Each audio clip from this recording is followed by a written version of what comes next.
Assalamualaikum warahmatullahi wabarakatuh. Saya Ibnu Fajar Saleh, mahasiswa semester 5, shift 1 Akuntansi Universitas Muhammadiyah Tangerang.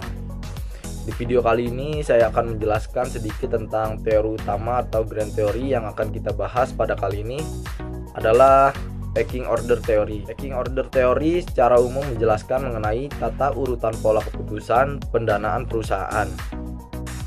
Keputusan pendanaan atau financing policy merupakan keputusan keuangan yang menyangkut kepenuhan kebutuhan dana perusahaan dan pemilihan sumber-sumber pendanaannya. Perusahaan dituntut untuk memilih sumber pendanaan yang paling ekonomis, yaitu sumber dana dengan biaya modal terendah dari berbagai alternatif pendanaan yang tersedia. Dana tersebut akan dipergunakan untuk membiayai aktivitas investasi maupun aktivitas operasional perusahaan. Keputusan pendanaan berkaitan dengan bagaimana kegiatan perusahaan akan didanai, bagaimana cara memperoleh kebutuhan dana untuk berinvestasi, bagaimana sumber dana optimal akan dipertahankan, dan bagaimana komposisi penggunaan utang dan ekuitas, serta adakah pengaruh keputusan pendanaan ini terhadap nilai perusahaan. Secara sederhana terdapat dua fungsi pendanaan, yaitu fungsi pertama, fungsi memperoleh dana, di mana dalam pelaksanaannya manajemen harus mengambil keputusan pemilihan alternatif pendanaan yang paling ekonomis. Dan yang kedua, fungsi menggunakan dana atau alokasi dana, yang dimana dalam pelaksanaannya manajemen harus mengambil keputusan dalam memilih alternatif investasi yang menguntungkan. Donaldson pada tahun 1961 adalah orang pertama yang mendeskripsikan preferensi perusahaan dalam suatu tata urutan pendanaan, yaitu melalui sumber dana internal terlebih dahulu dan kemudian sumber dana eksternal. Teori ini disempurnakan kembali oleh Stewart C. Mayer yang menjelaskan model teoritis keputusan pendanaan dengan menghubungkan kebutuhan sumber dana eksternal dalam struktur modal suatu perusahaan.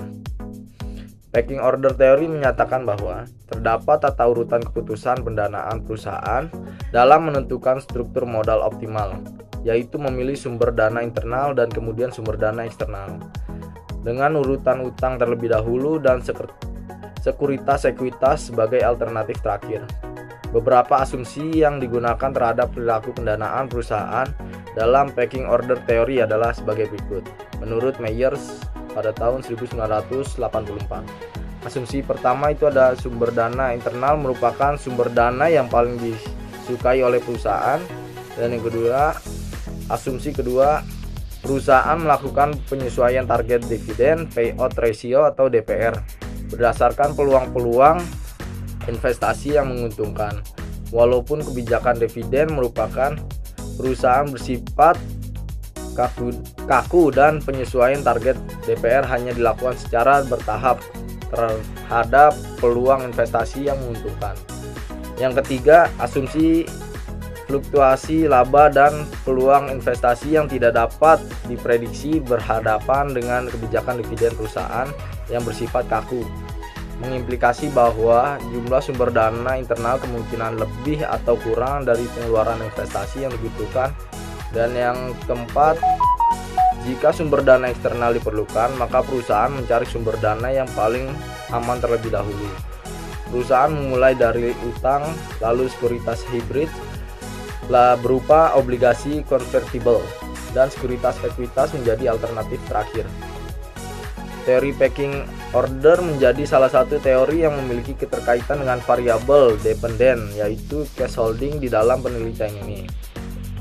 Karena pecking order teori menjelaskan faktor penentu dalam menahan kas, yang berkesimpulan bahwa tidak ada tingkat kas yang optimal, melainkan kas berperan sebagai penyangga laba ditahan dan untuk kebutuhan investasinya.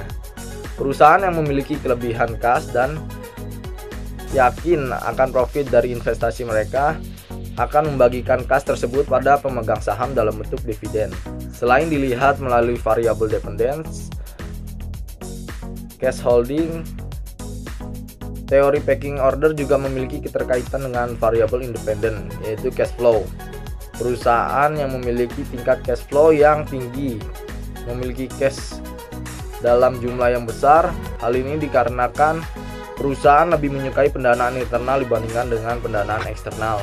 Perusahaan yang mengalami peningkatan cash flow cenderung untuk menahan pendapatan mereka, mengumpulkan kas yang nantinya dapat mereka gunakan untuk mendanai investasi atau dimanfaatkan ketika terjadi financial distress.